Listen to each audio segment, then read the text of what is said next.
Ermənistanın Azərbaycana qarşı hərbi təcavüzü nəticəsində çoxsaylı cinayətlər törətməkdə təqsirləndirilən 15 nəfərin məhkəmə prosesinin növbəti baxış iclasında Azərbaycanın Xocalı şəhərinin, həmçinin ətraf kənd və qəsəbələrin Ermənistan silahlı qüvvələri tərəfindən işğal olunması və azərbaycanlılara qarşı törədilmiş soyqırım, kütləvi qətllər üzrə toplanmış sübutlar tədqiq olunur, zərər çəkmişlər dindirilir. Məhkəmənin növbəti baxış iclasında əvvəlcə Yaşar Əlməmmədov ifadə verdi. Zərər çəkən təqsirləndirilən Bako Sahakyanı, Arkadi Kukasyanı, Madat Babayanı tanıdığını dedi. Bildirdi ki, Xocalıda doğulub və orada ailəsi ilə birgə şəxsi evində yaşayıb. 1979-cu ildən Əsgəranda kolxozda iş icraçısı işləyib. Məlum hadisələr başlandıqdan sonra Xocalı mütəmadi olaraq Alazan raketləri ilə müxtəlif istiqamətlərdən atəşə tutulub. Nəticədə evlərimiz dağılır, insanlar yaralanır və ölürdü. Cəmaatı qorxu içində saxlayırdılar. Xocalı mühasirədə idi. Avtomobillərə tökməyə benzin tapa bilmirdik. Çörək, ərzaq çatışmırdı. Zərər çəkmiş dedi ki, fevralın 25-dən 26-sına keçən gecə əhalini qorumaq, müqavimət göstərmək üçün silahları olmayıb. Həmin gün saat 23 radələrində Ermənistan silahlı qüvvələri Sovet ordusuna məxsus 366-cı motatıcı alayın iştirakı ilə şəhərə hücum edib. Xocalı hava limanı istiqamətindən atəş açıblar. Qala dərəsi deyilən ərazidən əhaliyə hücum edib, Ağsuqa türkləri üçün tikilmiş evləri yandırıblar. Kənd əhalisi xilas olmaq üçün Qarqar çayına tökülüb. Əhalinin yarısı çayın qırağı ilə Əsgəran qalasına tərəf üz tutub. Ermənilər insanları aldadaraq çıxış üçün Əsgəran tərəfdən dırnaqarası dəhliz verildiyini deyib. Baş prokurorun xüsusi tapşırıqlar üzrə köməkçisi Tuqay Rəhimlinin suallarını cavablandıran zaman zərər çəkmiş şəxs dedi ki, məcburi şəkildə kənd sakinləri ilə birlikdə meşəyə üst tutublar. Həmin vaxt Ermənistan silahlı qüvvələri onları atəşə tutduğu üçün çoxlu sayda insan həlak olub. Fevralın 27-sində Pircamal kəndi yaxınlığında onlar girov götürülərək tövliyə aparılıb. Bir qədər sonra daha 50 nəfərə yaxın Xocalı sakinini ora gətiriblər. Əsir və girovlara ağla sığmayan işgəncələr verilib. Onu qarın üstünə uzadaraq döyüblər. Ayağının dərisini soyublar. 2 gün Pircamal kəndində saxladıqdan sonra onları Xankəndi şəhərinə aparıblar. Aralarında olan 11 uşaq, 3 kişi və 13-14 yaşlı qızları ayıraraq uşaq bağçasına aparıblar. Girovları döyüb işgəncə veriblər. Martın 1-də ermənilər onu Əsgərana gətirib. Polis şöbəsində yanğından mühafizənin rəisi işləmiş Karo adlı erməni onu dəyənəklə huşunu itirənədək döyüb. Zərər çəkmiş dedi ki, həmin Karo adlı erməni onun qardaşı Namiq Əlməmmədovu da öldürüb. Mənim 2 qardaşım Əlməmmədov Faiq 23 yaşında, Əlməmmədov Namiq 30 yaşında yoxdular. Yeznəmiz, bacımın yoldaşı, 6 ay, bacım 6 ayın gəlini idi. Yoxdur, hə. Onu öldürüblər. Marat Babayan var ya, Marat Babayan. Həmin Marat Babayan gəldi mənə işgəncə verdi. Qalsın da deyə oturur, deyə daldı, deyə. Zərər çəkmiş şəxs dövlət ittihamçıları Vüsal Abdullayev və Təranə Məmmədovanın suallarına cavab olaraq dedi ki, indiyədək əzizlərinin meyitlərinin harada olduğunu bilmir. Qeyd etdi ki, təqsirləndirilən Madat Babayan və digərləri bizə olmazın işgəncələr verib. Saatlarla ayaq üstündə saxlayıblar. Qolunu, qabırğalarını, burnunu sındırıblar. Girovluqda olan qız gəlinlərin ayaqlarını kəsiblər.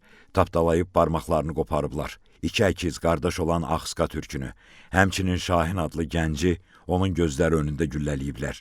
Zərər çəkmiş şəxs baş prokurorun böyük köməkçisi Vüsal Əliyevin suallarına cavab olaraq dedi ki, təqsirləndirilən Madat Babayan və digər erməni hərbiçiləri əsirləri aparıb gülləliyirdi. Kətik dağının qarşısındakı kilsədə asırdılar. Bəzilərinin isə başını erməni qəbirlərinin üstündə kəsirdilər. Mənim yan hissəmə Marat Babayan ştunorcu, bax belə ştunorcu vurubdu. İndi bu dəqiqə bu boyda çaladı. Bax qolumun burası bax onun dəstəsi yandırıbdı.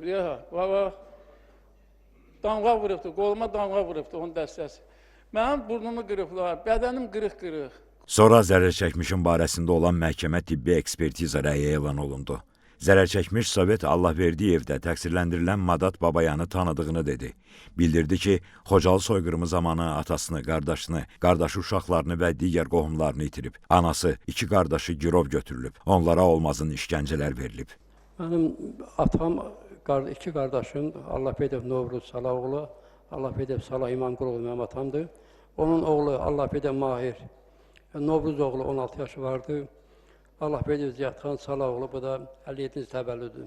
Onlar haqqında heç bir məlumatımız yoxdur. Ancaq Xocalıdan çıxanda bir nəfər dedi ki, Sənin qardaşın ayağından Xocadan çıxanda zapravka vardı. Orada erməni Azərbaycan çağırdı ki, buradan gəlin. Deyir, biz 4 nəfər də yola çıxanda onun ayağından güllə dəyir. Zərər çəkmiş şəxs Baş Prokurorluğun Dövlət İttihamının Müdafiəsi üzrə İdarəsinin şöbə rəisi Nəsir Bayramovun suallarına cavab olaraq dedi ki, Xocalı Ermənistan Silahlı Qüvvələri tərəfindən işğal olunanadək mütəmadi atəşə tutulub. Ümumiyyətlə, 1988-ci ildən başlayaraq ermənilərin keçirdiyi mitinqlərdə Xocalıya hücumlar ediləcəyi deyilirdi. Fevralın 25-dən 26-sına keçən gecə Xocalıdan çıxmaq mümkün olmayıb. Şəhər hər tərəfdən mühasirədə olub. Xocalının yeganə ümidi vertolyotlara qalıb. Amma erməni hərbçilər sonuncu dəfə Xocalıya uçan vertolyotu vurduqdan sonra hava əlaqəsi də kəsilib. Şəhərə hücum ediləndə əhalinin yeganə çıxış yolu meşə istiqaməti olub. Lakin Ermənistan ordusu buna da imkan verməyib.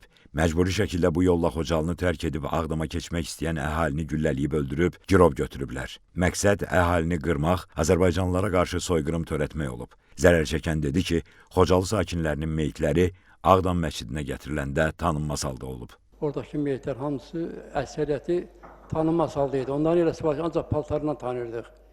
Bunların üzlərin, başların dərisini soyurdular, beyinləri dağılmışdı, başları dağılmışdı onların. Onların da çoxunu paltarından tanırdıq və yerlər gəlib onların bədənində müəyyən hissələrinin gördükdən sonra tanırdılar ki, bunlar məsələn filan kəsdir, hansıdır.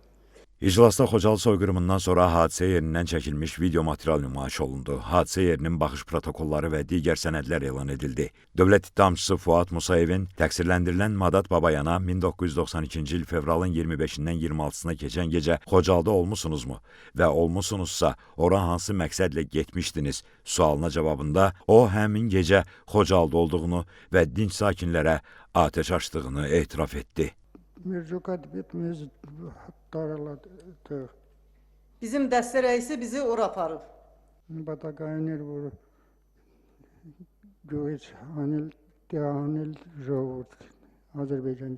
Məqsəd o idi ki, Azərbaycanlıları kənddən çıxarılsın.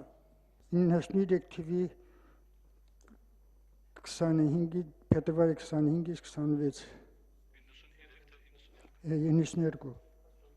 1992-ci ilin fevralın 25-də. 20 nəfər. Başqa dəstələr də var idi. Xocalı rayonuna hücumla bağlı sizə və sizin dəstəyə birbaşa göstəriş əmri kim tərəfindən verilir? Petrosyan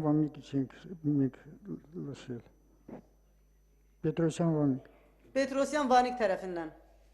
Təqsirləndirilən Madat Babayan həmin insanların qəddarcasına qətlə yetirilməsində iştirak etmisiniz sualına bəli deyə cavab verdi. Bildirdi ki, səhv etmişik.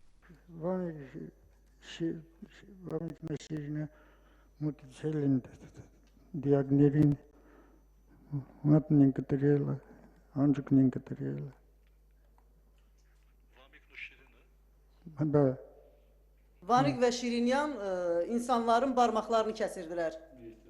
Meyitlərin barmaqlarını kəsirdilər, qulaqlarını kəsirdilər. Təqsirləndirilən bildirdi ki, silahlı dəstənin üzvləri meyitləri maşına yığıb aparırdı. O, Xocalıya hücum zamanı zirehli texnikadan istifadə edildiyini dedi. Sonra Madat Babayanın ibtidai istintaq zamanı Xocalı soyqırımı ilə bağlı verdiyi ifadəsi elan olundu. Həmin ifadədə bildirilib ki, fevralın 24-də Arkadi Şirinyanın əmri ilə silahlanıb Əsgəran rayonuna gəliblər. Burada onlardan başqa digər silahlı dəstələr və ağır texnikalar olub. Arkadi Şirinyan fevralın 25-də Xocalı sakinlərinə qarşı qətliam törədiləcəyini deyib. Onlar əmrə əsasən Əsgəran tərəfdən hücuma keçiblər. Gecə şəhərə daxil olublar. İfadədə bildirib ki, Xocalıda qarşımıza çıxan dinc sakinlərə güllə açmağa, evləri yandırmağa başladıq. Bəzi sakinlər Qarqar çayını keçib Ağdamın Şəlli istiqamətində qaçmağa başladı. Qaçan sakinləri orada gözləyən digər erməni silahlı dəstələr qətlə yetirirdi. Avtomobillər insanları əzib üstündən keçirdi. Arkadi Şirinyan tapşırmışdı ki, insanlara qarşı vəhşiliklər törədilsin. Mən qarşıma çıxan insanlara güllə açırdım. Xocalıya hücum edilməzdən əvvəl şəhər mühasirəyə alınmışdı. Elə bir vəziyyət yaradılmışdı ki, əhali şəhərdən çıxa bilməsin. Məqsəd şəhərin əhalisini məhv etmək və bununla da digər ərazilərin sakinlərində vahimə, qorxu yaratmaq idi. İclasda Madat Babayanın Xocalıda hadisə yerində verdiyi ifadəsinin video materialı da nümayiş olundu. Həmin ifadədə də Madat Babayan Xocalda törədilənləri etiraf edir. Bundan başqa Madat Babayan ifadə verərkən digər təqsirləndirilən David İşxanyan ona mane olaraq fikirlərini yönləndirməyə çalışırdı. Bu səbəbdən zərər çəkmiş şəxslərin nümayəndəsi Vəkil Şaiq Hüseynov məhkəməyə müraciət edərək David İşxanyana xəbərdarlıq edilməsini xahiş etdi.